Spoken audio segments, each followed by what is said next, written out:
Un jour, Pasteur Tarsis Harerimana a décidé de se faire dépister du VIH parce que la santé se détériorait et celle de sa famille aussi, vu les moments successifs à l'hôpital.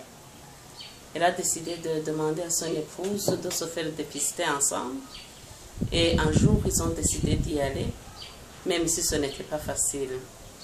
Dès ce jour, ils ont eu le résultat qu'ils étaient tous positifs. Ils sont rentrés tous bouche bée parce qu'ils ne pouvaient plus communiquer.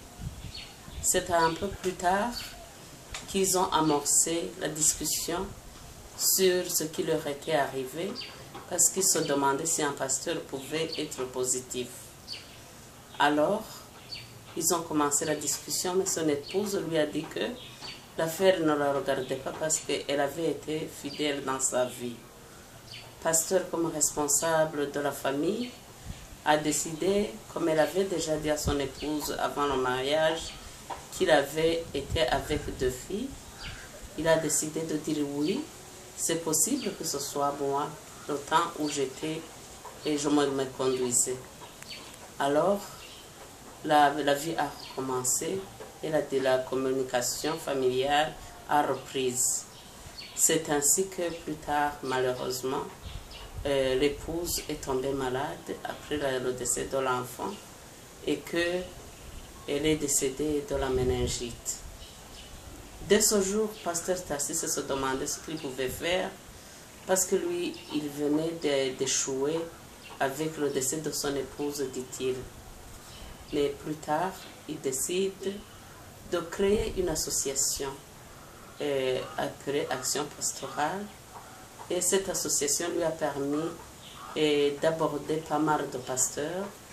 Mais un jour arriva le pasteur révérend Canon Gideon Byamugisa d'Ouganda, qui l'a encouragé par ses messages parce que lui aussi était en PVVIH. Alors, dès ce jour, il décida de prendre position et d'être dans une association qui est un réseau créé par Gideon Byamugisa. Et de cette association, il a créé un réseau de leaders religieux. Il a demandé alors un secours parce qu'il avait besoin d'agréments, il avait besoin de fonds, mais avant, il travaillait bénévolement. C'est ainsi que l'archevêque Nahoturi de Bujumbura, l'église anglicane, a décidé de l'écouter, ainsi que Christian Aid, et ils lui ont donné des fonds. Et actuellement, Bunerela avance. On est arrivé à 93 membres, 63 infectés et 30 personnes affectées. Dès ce jour, nous marchons et nous faisons l'écoute, le plaidoyer, et ainsi que les visites à domicile pour nos membres parce qu'ils sont souvent malades.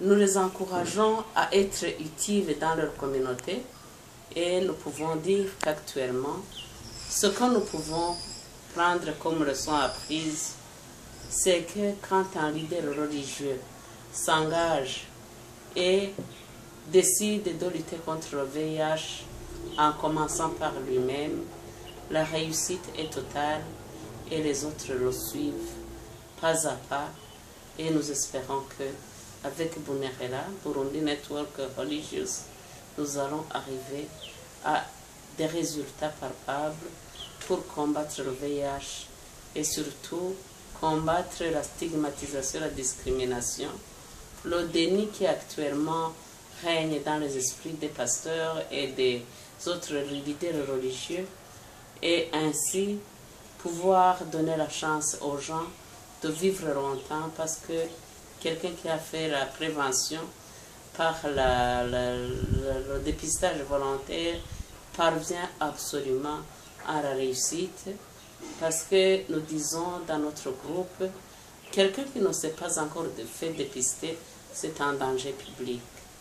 Mais dans nos églises, nous allons tout doucement, en sensibilisant les leaders religieux et il commence à adhérer à notre principe.